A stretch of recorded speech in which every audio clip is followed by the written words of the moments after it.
Hello there and welcome to another episode of Slam, where we're going to be discussing a few things about balance today. I know balance, we all think about like walking across a beam or something of that nature, but balance has a lot of different things in our lives. It deals with centering, it deals with control, it deals with a lot of things that we don't necessarily take into account. Obviously today I've got Richard Gainey. Richard, hi, how are you?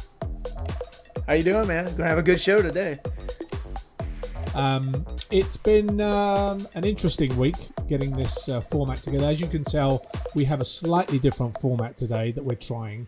We want to see if you like this format better, so let us know, because we're always trying to change and improve and give you the best quality stuff that we can. Richard, what have you been doing this week?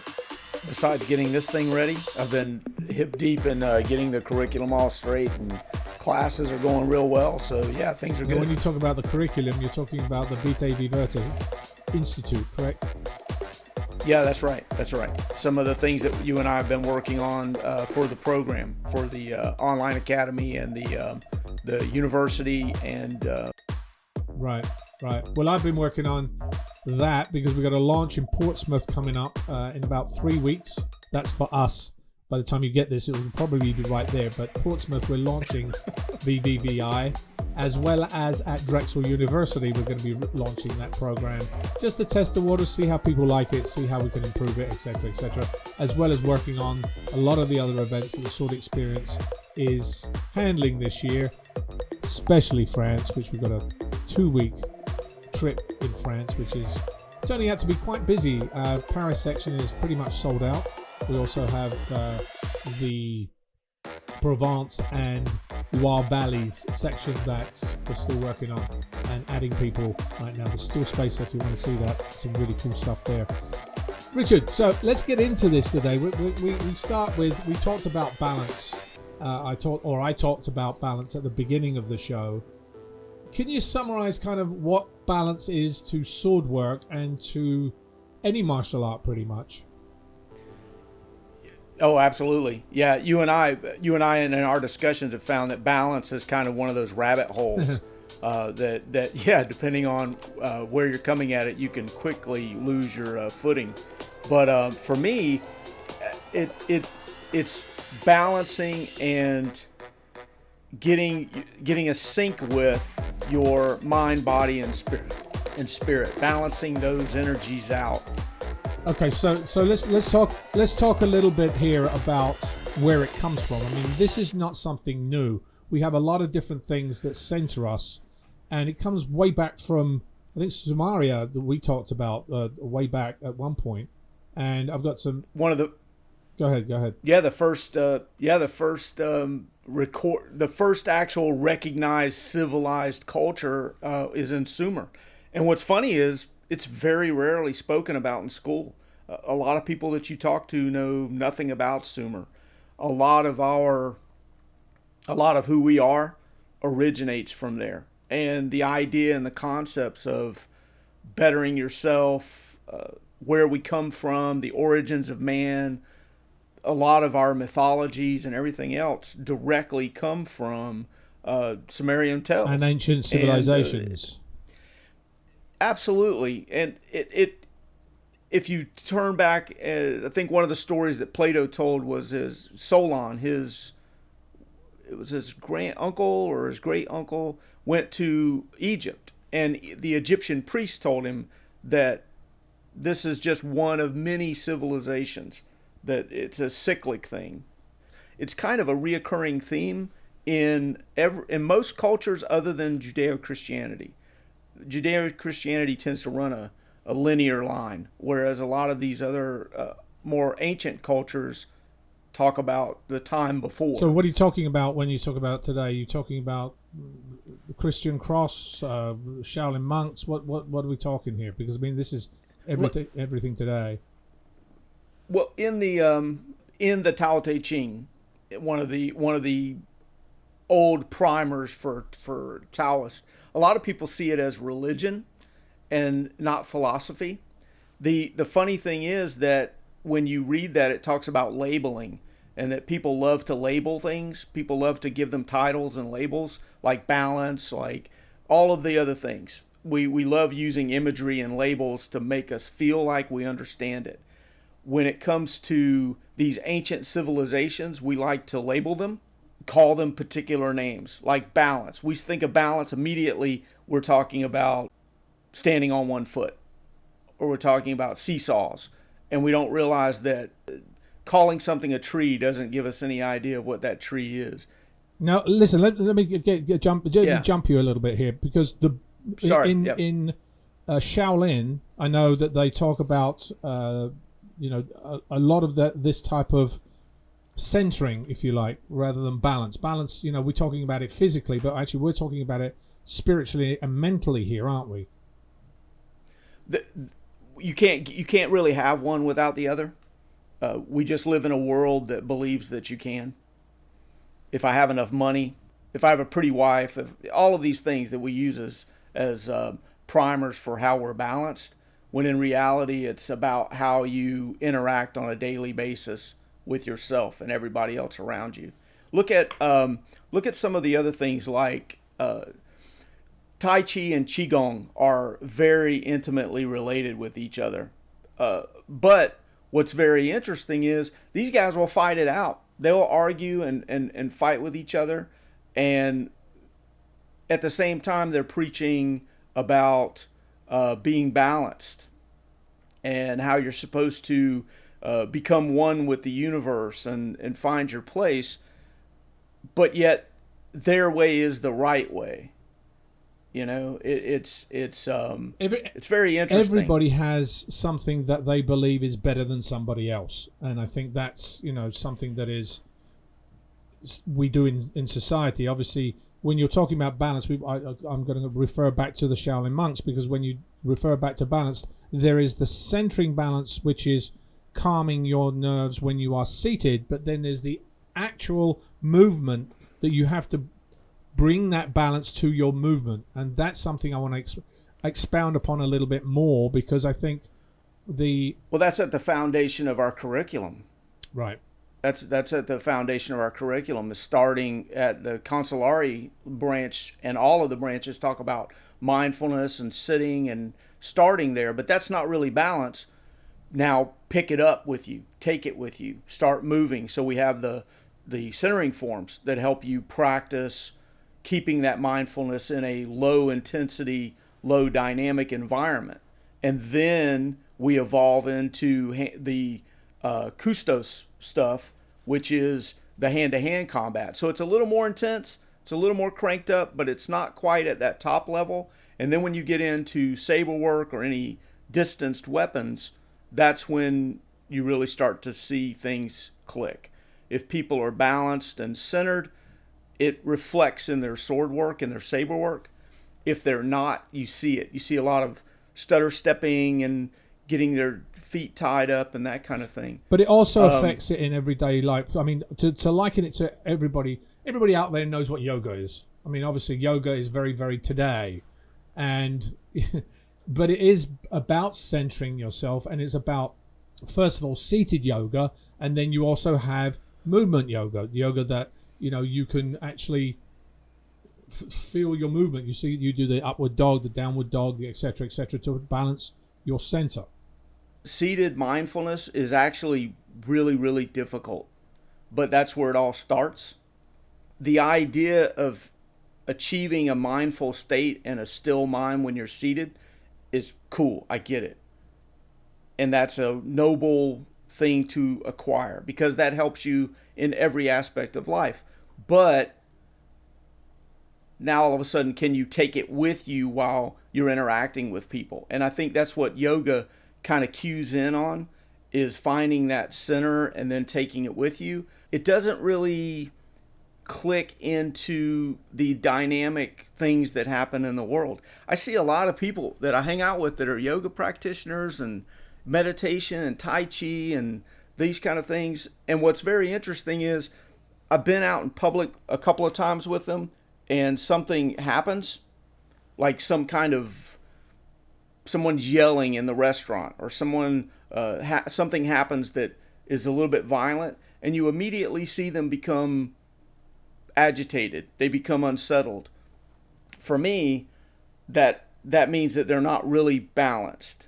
They're kind of in a bubble of peacefulness and mindfulness, but not really one that has practical applications for everyday life. And that's not bashing yoga people. It's just saying that it's like a wheel with spokes, and that type of mindfulness is a spoke on the wheel.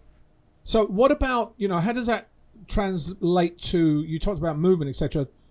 You take this to the weapons, or Kendo is influential in Star Wars. So how does that translate? It starts with that seated mindfulness. If you go to a Kendo school and you practice, the first thing you do is you sit. And you get that still mind. Then you get up and you start your drills. And then almost every class is fighting. You'll spar every class. So it's taking it in that 3-step journey of acquiring my peaceful state, acquiring my mindfulness. Now I'm moving into my drills. And now all of a sudden I'm having to compete with someone. I'm having to actually do battle with someone.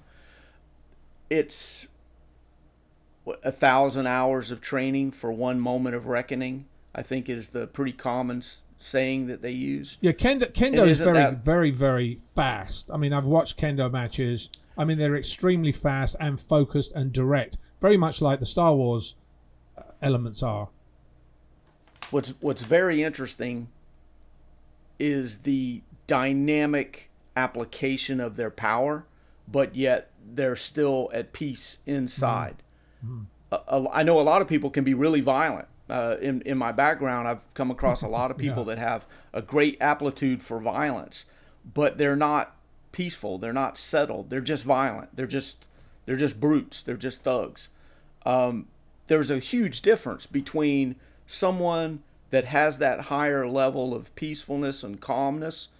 When they're in the room, it's like a human Wi-Fi. You know that they're an incredibly dangerous person, but yet they're also chill, just sitting back having, chit-chatting and joking and laughing. But at the same time, you know that they know every exit in the room. They know who the biggest threat in is, those kind of things.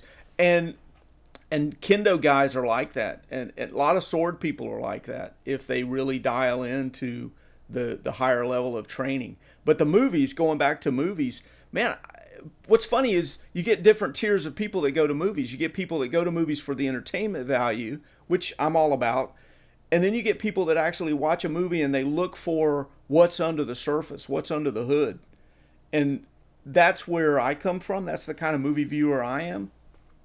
So one example is like Kingdom of Heaven. Kingdom of Heaven is a huge movie to unpack when you get into all of the different things that are going on metaphysically and the different aspects of peaceful mind and dealing with your death and those kind of things. But when we talk about balance, one of the very interesting things that I saw in that movie that jumped out at me was there's a scene where, help me if I'm right, it's the king, his name was Baldwin. He was the leper King Baldwin. King Baldwin. He meets with Salahadin in the movie, and we understand it's a movie, but they meet each other, and there's fixing to be a huge slaughter. And if these two men don't check their egos at the door and come together and find that balanced application of power and be able to negotiate with each other, neither one negotiating from weakness, both of them negotiating from strength because they choose to, this is that higher balance. Just an example of it. Yeah, it's an amazing movie because it really did. How can I put it? It had massive scope. When I first saw it, I was like, but looking at it now, the scope on the movie is actually pretty interesting. It does. I mean, if you look at it now, as they had the scope they had on this movie, and there's some really famous actors in this. Ken Norton was it Ken Norton? God, I've forgotten his name. He played King Baldwin, and you have Orlando Bloom, Liam Neeson. Yeah, you have a Jedi in there. Exactly. Yeah, you have so many people got a Jedi in that movie that it became very iconic, and there are a lot of mastering of that particular issue. But again, you're talking about them having the balance, having all this exterior force, and then coming together and figuring out something in the middle, right? Yeah, not. What is it? Captain Kirk used to say, "Nobody talks peace unless they're willing to do war. Unless they're willing to make war." And it's true. It's absolutely true. Let me talk a little bit about the sword work in this as well, because the sword work was very Jedi-like. Yeah, interesting. Yeah, interesting, isn't it? I mean, the positions, we talked about the real positions in this. This was where if you look at Orlando Bloom, when he comes up into that guard position, that high guard position, yeah. What's funny is they refer to that in the movie by the French name, I think, posture falcone, the posture of the falcon. But what's interesting is the Germans have a different name for it, same posture. The Japanese have a different name for it, same posture. We just love that label. We love to label stuff, Yeah, but that's what it is, really. A lot of it comes from that. But, a lot of this, again, is something that we've talked about before, is about the central, where it comes from, where that calmness comes from, and how the Japanese actually refer to it as Heijoshin, correct? Yeah, that was one of the first things I learned at about 14 years old from Suzuki. Tatsu Suzuki was Heijoshin. And he said, if I don't learn anything else in life, that's the thing that I should aspire for, is Heijoshin. Now, as a martial artist, he, of course, packaged it in martial arts. But the way he explained it to me was that no matter what's going on around you, no matter what you're surrounded with, no matter how bad the world is, you are unmoved by it. That your spirit remains calm and peaceful. Well, the interesting thing is how that's broken down. I mean, I looked it up actually. Hei means peaceful, calm, steady. Jo means always, constant, continually, and Shin means, it basically translates as heart, or the whole inner essence of an individual. So combining it, the whole inner being of a person being continually at peace, and that means in war and in action as well, which is balance. Exactly. That's balance. That's episode's done. We're done. We're finished. We've done that. That's it. There's no more. Yeah. But listen, there's some other movies as well that came. I mean, there's a huge background. I mean, Kurosawa started this whole thing. Again, when you're talking about Japanese movies and Star Wars, you cannot talk about Star Wars without talking about Kurosawa. And like you Yojimbo. You can't. And what Yojimbo, the scene where Toshimafune's character confronts the brigands for the first time, ends up chopping one of their arms off. It's the cantina scene. It's exactly from the cantina scene. The cinematography is exactly the same. The way that they shoot down to the arm holding the sword is exactly the same as the guy holding the blasters laying on the floor with the guy's arm. It's the cinematography is so influenced by Kurosawa that it's not funny. Well, that went on to do, when you're looking at that, you're looking at Fistful of Dollars as well. It was iconically similar when they did that. That movie, right? It was a Fistful of Dollars. That's exactly right. Was, if you look at the two, and you can look at the framing of the two movies, how similar those things actually were. The dust in the movie, the empty town, the good guys walking to each other. It's very much, and again, you're talking about Heijoshin, they're coming in very, very, calm and collected in that moment. And that's what, when I'm watching a movie, those are the things that jump out at me, aside from the entertainment value. But I'm looking at the characters and the way the characters interact with each other, maybe overthinking it, but absolutely. Kurosawa's masterful at that because of the way that he frames everything. I heard it described one time that if a leaf falls and blows across the camera screen, it didn't happen by accident. Right. It was I've there heard on that purpose. Too. Today, our action sequences have gotten a lot quicker and the most iconic one today at the moment is John Wick. And if you're looking, perfect example of John Wick is, he's in the middle of a gunfight and he's able to see things happening very, very quickly. change from one thing to the That's next. right. I mean, it's a well done scene. I mean, all the fights in there are awesome. I mean, I haven't seen 4 yet, but it looks amazing, and it is all about that. It's about being calm in that central moment, isn't it? All of the characters, all the primary characters, both the protagonist and the antagonist in the John Wick series are Heijo Shin. They're perfect examples of Heijo Shin. They're not emotionally vested. You know, they've got a job to do, or they've got something going on, and they're unmoved by what's happening. Right. Even if they're dying, they're still Heijo Shin. What about other things? There are a couple of others. We're running out of time now, but I want to get to these very quickly. Star Wars obviously is something that we have talked about. You know, the lightsaber duels, the evolution of the lightsaber, the battle on Geonosis, for instance, is Heijo Shin as well, isn't it? It's one of the things that jumped out immediately at me when I watched that movie. Is they're surrounded. They respond, and the Jedi, they're all battling these droids, and I use it as an example for a lot of things, but one of the things that jumped out at me was when they realized that they've lost the fight and they're surrounded, but yet when you look at the characters and you look at their faces, they're not defeated. They just understand they need to shift. They're balanced enough to not go to the futility of continuing the fight. Now they need to shift and go in a different direction. Right. And that's balance too, right, you know. Right.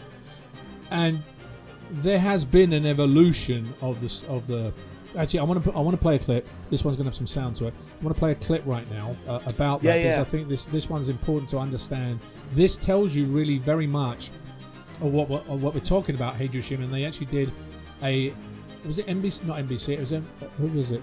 ESPN. That's right. ESPN did this for it's a documentary. You should watch it. It's actually very interesting. 20 minutes. It was narrated by Mark Hamill, but it is a breakdown as to what Star Wars was and what we're talking about. Heijo Shin being calm and centered and balanced really means. It's honor, it's balance, it's justice. Kendo was everything that Jedi are. So it's honor, it's justice, it's balance, right? So I think it's really interesting that it really translates from the movies to the modern day. I mean, there is a series I'm watching right now that I hadn't gotten to yet, but I will get to it next time, which talks about, you know, the balance of human beings. It's a modern day one. It's called Fauda. I'm going to explain it on my feed, in my Inner Circle feed. But Fauda has that as well. It's about honor, it's about justice, it's about balance, because sometimes balance comes in many different ways, and I think that's important to understand. Anyway, I think we're almost out of time right now. Richard, thank you for joining me this week. I mean, it's a very quick episode that we had this week, and this was a quick one. It felt quick, but it's actually longer than our normal one. But we'll be back next week, very, very, and we'll bring you another episode, which will again explore what we're trying to do in VVVI, but also the difference between certain movies and the reality and the fiction of swordwork and action in movies. So I'm Adrian Paul. He's Richard Gainey. I'm Richard Gainey. So we'll see you next time. Take care.